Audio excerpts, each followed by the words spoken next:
Now, I've worked with sleep for many years. The interest came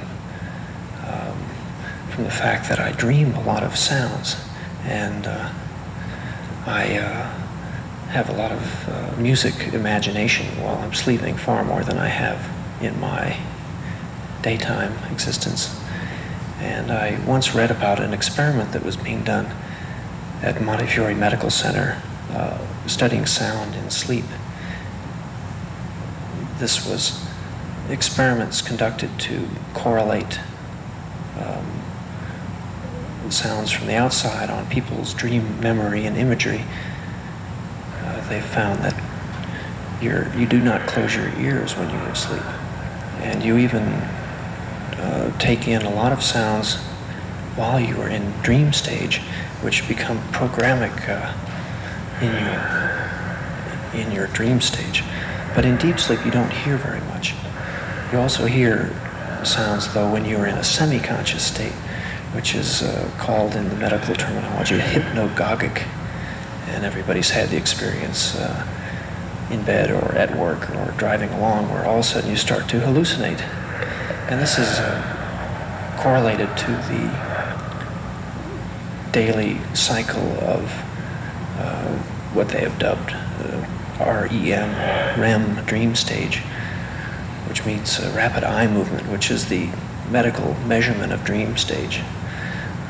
This is a phenomena that happens when you are in dreaming. Your eyes actually twitch with the muscle activity of your eyes following what you are supposedly seeing. And this was noticed by sleep researchers about 20 years ago, and they have used this as a standard of judging when people are actually dreaming. Of course, as we all know, this happens in the daytime too. And neurologists have, by studying brainwaves, have shown that you actually have the same cycle through the day about every 90 minutes, and you have daydreaming, distraction, lack of concentration.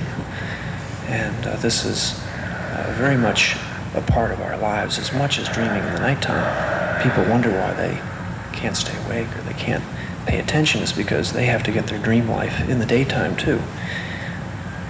Medical researchers have also shown that if you are deprived of this, either, especially in the night when your mind is wanting to dream, then you tend to lose a lot of energy and you become quite exhausted, so that it is physiologically necessary to have this state of dream in the nighttime.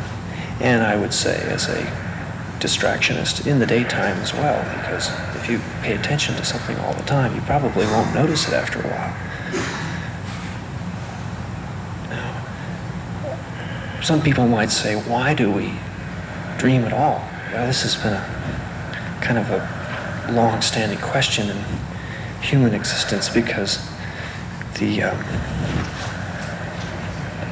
ancients were most perplexed by the fact that they had such remarkable visions in the nighttime. And some people said that the origin of religion actually came from the imagery of the night transferred into a conscious belief patterns in the daytime. In Buddhism, the thought is that sleep is a necessity for humans to break the pattern of what they call coarse sensation, which is the sensory illusion of the world that your eyes and your mind soak up in the daytime. But they relate this to the need to find attachment to what they call subtle sensation, which is when you have a low sensory state and you do not have distraction, and you can meditate and you can go into your inner space and world. They consider this to be part of the same process as death, And they relate dream stage as a kind of a point in your life which you can have daily, which is very similar to when you die and you don't know where you're going until you sort of get there. And once you're sort of reborn into a different body, you've already arrived, but in that brief moment of sleep and when you have died, you can have what they call the clear light vision, which is a point of revelation if you are conscious of it. So they consider dream state to be a great spiritual experience if you are conscious of it. And there are some forms of yoga and Buddhist meditation training that are related just to that. And many pictures of Buddha, for instance, have him sleeping.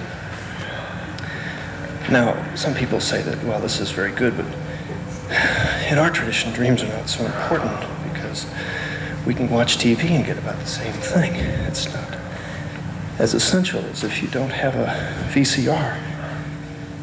But still, it's about the cheapest form of entertainment around if you can afford the time.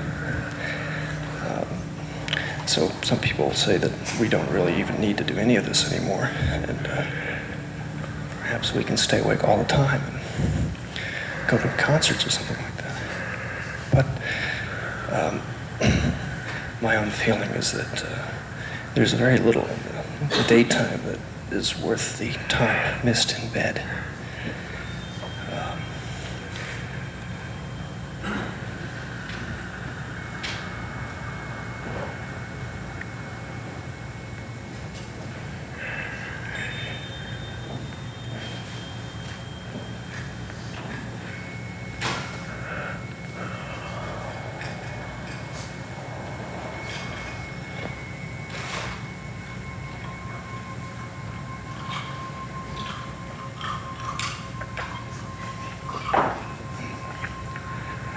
One experiment that I worked with the medical researchers was actually to study this phenomena of the ear being open while you're sleeping. And while I was working at the hospital, we were doing correlation studies of this phenomenon, and later we tried to do actual recording of the neurological signals on the tympanic tensor muscles in dream state so that one could actually get a dynamic reading of the middle ear muscle activity on an electroencephalograph. And this we tried to pick up with an electric condenser microphone so that we could get the full recording of the dream imagery onto audio tape. The only problem is there was a lot of other noise, like breathing and rolling over in bed. And the microphone was just not quite what we needed. So I have yet to find a technology to be able to consider that experiment as a success, but meanwhile we continue to practice regularly. So that tonight I would appreciate if you could remember your dreams, and then in the morning you can come and let me know what they were. So I have a good sleep.